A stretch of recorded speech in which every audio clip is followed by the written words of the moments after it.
The richest man in China is almost invisible. Something strange happened when we started planning and researching this video.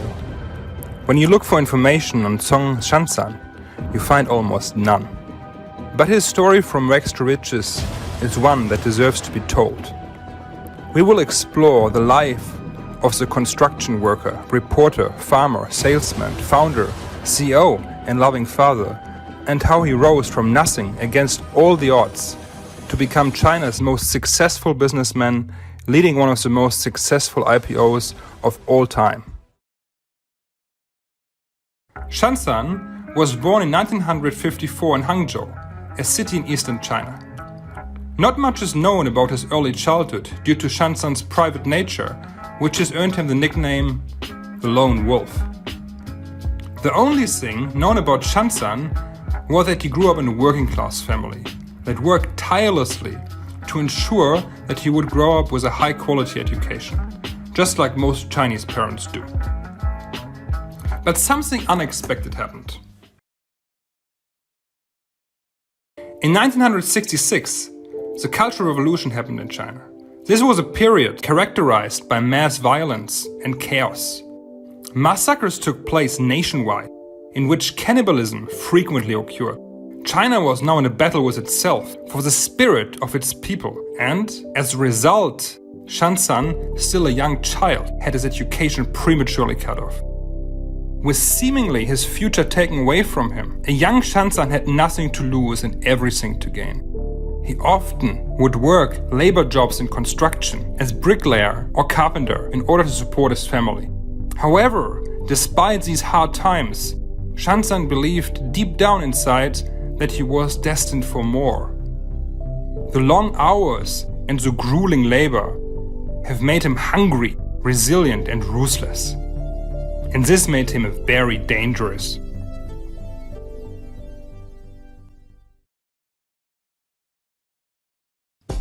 In 1927, a year after the Cultural Revolution ended, Shanshan had saved up enough money and enrolled into Zhejiang Radio and TV University, where he studied Chinese.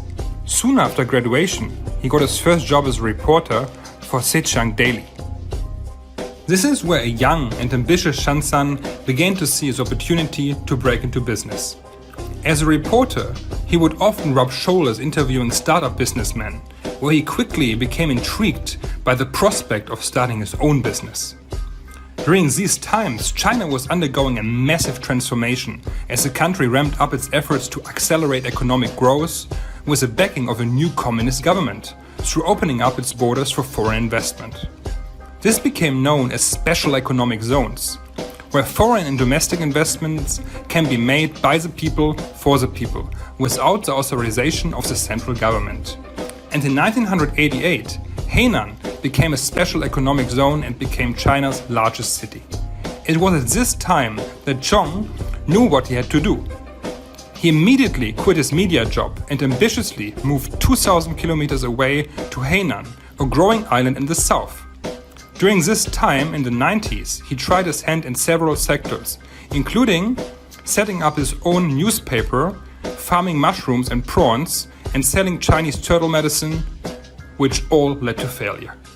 But despite his trials, he did not give up, because he knew deep down inside it was only a matter of time before he would find the right business.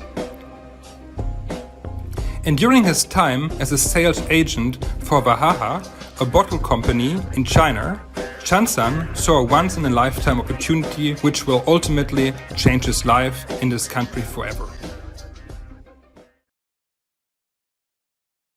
In 1996, Zhong founded his own bottled company, Nongfu Spring, in his hometown Hangzhou. Initially, sales from the company came from selling water, which was bottled from nearby reservoir to local vendors. However, the company's growth accelerated off the back of two major factors. First, the ultimate opportunity. China's tap water is largely undrinkable. The Ministry of Water Resources reported that more than 80% of the country's groundwater was unsafe for consumption. This, in combination with China's huge economic upturn, result in a massive demand for bottled water. The International Bottled Water Association estimates that in 2013, China consumed 39.5 billion liters of bottled water, compared to just 2.8 billion liters in 1997. During this time, the majority of bottled water in China was distilled. As there was increasing scientific reports showing evidence that distilled water was not the healthiest, Nongfu Spring made a strategic decision and stopped removing the natural minerals out of their water, and as a result became hugely popular. This catapulted Nongfu Spring to be the major player in the beverage production industry in China. According to the research conducted by Nielsen, Nongfu Spring became China's most popular bottled water in 2012 and has held that title for the past 9 consecutive years since. Nongfu currently occupies approximately 26% market share and remains dominant within the beverage industry. Today, Shanshan sits as a throne of greatness, a modern king. But even with all its success, the lone wolf is still not yet satisfied. In 2020, Nongfu Spring went public on the Hong Kong Stock Exchange, one of the most iconic and successful IPOs in the exchange's history. Pre-IPO, Nongfu raised 1.1 billion. On the first day of trading, September 8th, shares closed at plus 54% from opening. Shanshan's 84.3% stake in Nongfu was worth 40.33 billion by the end of the day, instantly shooting him up the leaderboards to become China's wealthiest person, and even briefly made Shanshan the wealthiest person in whole Asia. In 2020, Shanshan also took over Beijing Wantai, a major pharmaceuticals company, and as of February 2022, Beijing Wantai has market cap of $172 million.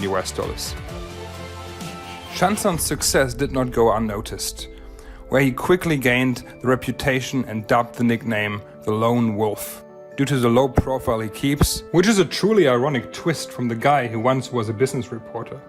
But it says a lot about his mentality, his determination, grit, and ultimately his hardships made him into the man that he is today. I don't like making friends with business people. In the business world, I want it to be just business.